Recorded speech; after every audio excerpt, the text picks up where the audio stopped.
Everything lost is meant to be found. Stand by for rehearsal, guys. Stand by. Let's go.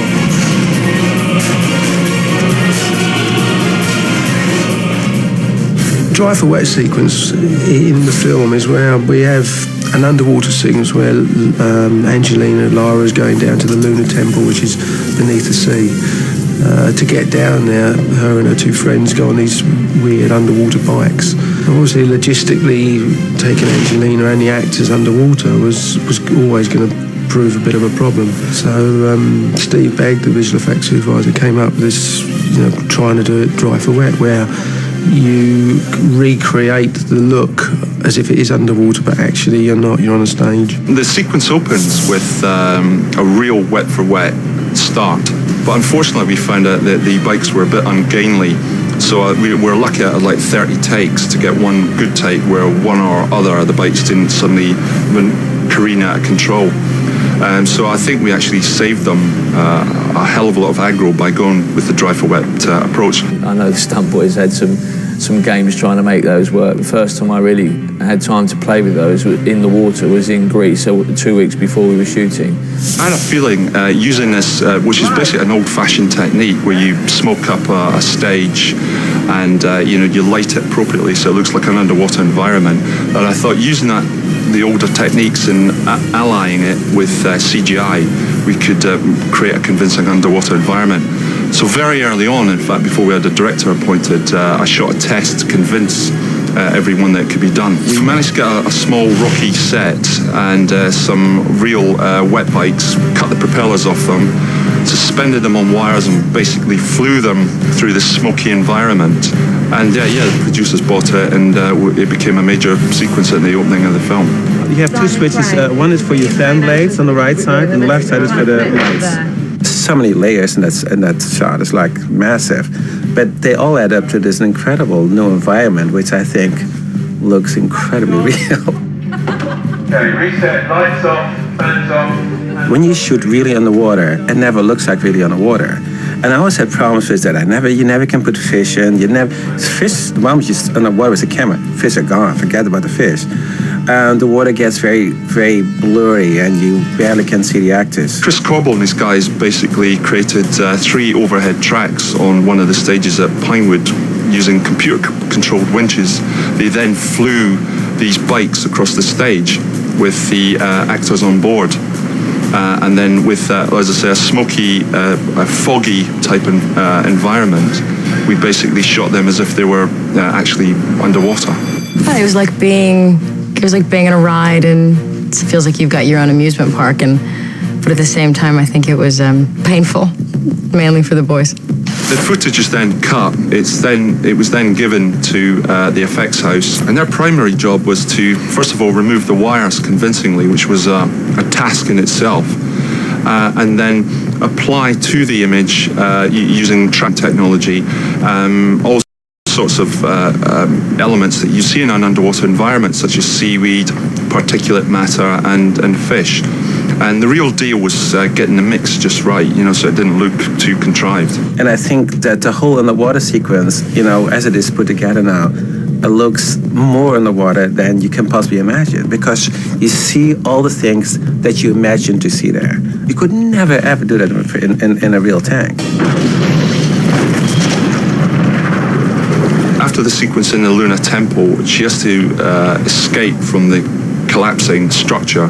She then encounters a shark that had stalked her early in the sequence. And being Lara Croft, she karate punches it in the nose, stuns it, and then hitches a ride using its dorsal fin to the surface. Because she was free floating, this couldn't be done using the dry for wet techniques. It had to be shot in a contained blue screen underwater environment, and we were lucky to have a 60 by 40 tank constructed for us. She was actually pulled through the water using, once again, one of Chris Corbald's wire rigs, and we had a rough dorsal fin shape which towed her and a stunt double through water, which we then replaced with a CG shark. I was thinking about something a little faster. other major visual effects sequences where she basically uses a stealth re-entry pod.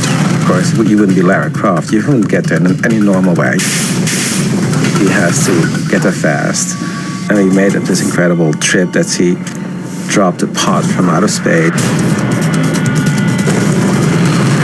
This we realized primarily with CG effects.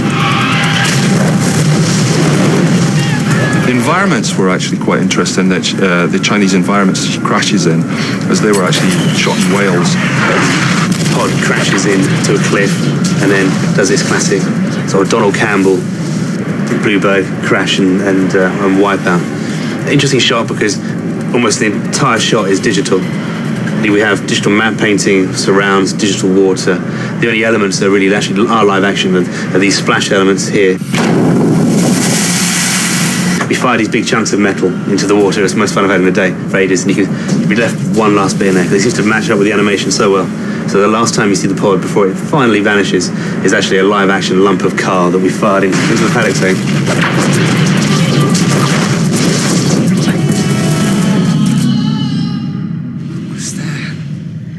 The Shadow Guardians are these supernatural monster characters that inhabit this primeval petrified forest that surrounds the last tomb. And they're basically one of the final barriers you have to go through. It's a continuation of a sequence that we shot in Africa in a place called Hell's Gate. And you come through a gorge and turn a corner and then you're onto the stage. The petrified forest was another huge sequence, and we needed to hold bond stage for that. Which is one of the biggest stages in the world. We're now in what they call the petrified forest, and that's on what they call the James Bond stage.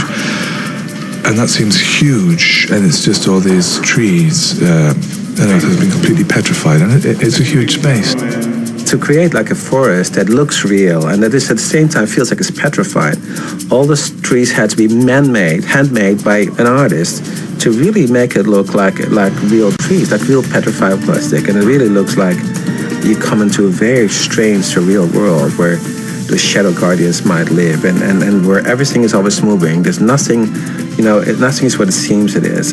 It's an amazing place, specifically built to support the stunt, to support the special effect, to give the shooting company a method in which to pull off an incredible sequence with a lot of technologies involved. So you have to really know exactly what you're going to do with the visual effects in mind. That whole idea of the moving lights, it's like, that was a big job. It's like how I always can create shadows all the time, non-stop in that set. A lot of them are real shadows that we created by having this enormous tracks of lights that through every scene, every shot kept moving, throughout the set. But then that would have to match the visual effects later, because those shadows, that's ultimately where the Shadow Guardians come out of. These trees back here are all digitally matte painted, and so we had to adding additional shadows in there to keep the movement flowing through the whole painting. And so we had to make it in a way that it would feel very natural that those creatures would come out of it, and that the shadow actually, so that when the creatures come out and they would move back in the tree, that shadow just continues. It's just another part. They start for shadows, and there's this point where they have to go from being a flat moving shadow on the surface to being sort of leaping out. These characters are realised entirely using CG. We had basically nothing on the set to represent them for various reasons, but all the interaction and what have you with the various soldiers coordinated by Simon Crane using various wire rigs and what have you, yanking the stuntmen around the set. Later on in post, we animated the characters to be in sync with, or in sympathy with, the various background actions. And I think ultimately the sequence is quite dynamic. It's got a variety of elements to it, like sometimes the Shadow Warriors or Guardians, as they're now called, are just shadows, so you don't notice them, and they're just very subtle, creeping through shots. And sometimes there's nothing, there's a little bit of dust might fall off. So all you have to do is add a live action element to a live action play, and the days weren't so CG labor intensive. And other shots, you've got a full, big, 100% physical monster, full screen, dripping dust and cold breath and stabbing actors. It's relatively dark, but when you see a glimpse of it, it's like really scary, like hell. and it has like massive power. It's like it lifts you up and throws you against the wall like you're paper. Holy shit! I think that the production designer and the whole visual effects crew we did a fantastic job in achieving this and making it look so real. We go from the dry for wet sequence, which is underwater, to the lunar temple destruction, which is a huge interior, to a wet for wet shark ride in a tank environment where she's recovered by a submarine, which is a CG environment, to Fringe of Space, where she drops down using this re-entry vehicle into China.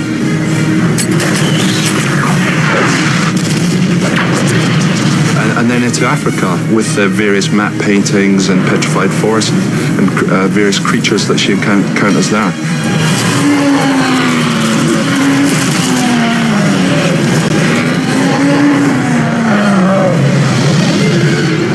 Quite a broad spectrum of unusual sets and environments that we had to add our visual effects to.